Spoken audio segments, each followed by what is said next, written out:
workplace, and Mr. Speaker, I do commend it to the House. The question is that the motion be agreed to. Mr. Speaker. Sue Moroney. Thank you, Mr. Speaker, and it's a pleasure to rise on behalf of the New Zealand Labour Party and also support Government Notice of Motion number 2. And as the Honourable Jerry Brownlee said, this is a workplace a little unlike any other. And in the situation where if I was in another workplace, say my previous workplace, working for the New Zealand Nurses Organisation, and I left my office to go and have a meeting with union members, I would be still at work. I would not need to seek leave from my employer to go and do my job outside of my office. But in this work environment, and many members of the public may not know this, and why should they? It's a little unusual, that if as a Member of Parliament I need to go back to Hamilton to attend a meeting of importance in my area, then I need to have leave, specific leave from Parliament, to go and do my job in another location, to leave my office here in Parliament and go and do that. Or even if I was to go down the road and here in Wellington and meet with some people from the social development sector in my role as our spokesperson for social development, I would also need leave to be off the premises and go and do my job somewhere else. So the application of leave in a parliamentary environment is a little odd.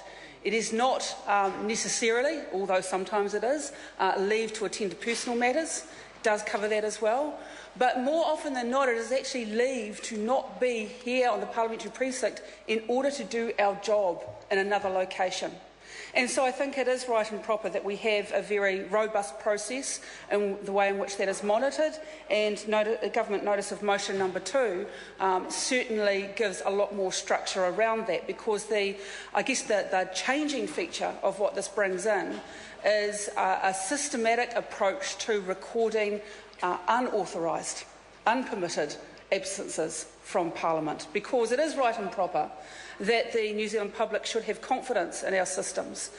And so this is designed to I guess, operationalise a piece of legislation recently passed by this Parliament, whereby a Member of Parliament, if they were to be on unauthorised, be absent in an unauthorised manner for four or more days throughout the year, that there would be a financial penalty to their salary for that. And that's right and proper, because I think that does reflect the practices of workplaces up and down New Zealand, that there is a penalty if people have unexplained, unauthorised absences from their employment.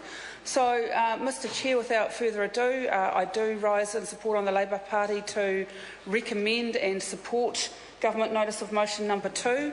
It will be a new systems approach to us, and I'm sure that Members of Parliament will treat it with the dignity and respect that it deserves. The question is that the motion be agreed to. Those of that opinion will say aye. Contrary, no. The ayes have it. Call on Government Order of the Day number 14. Royal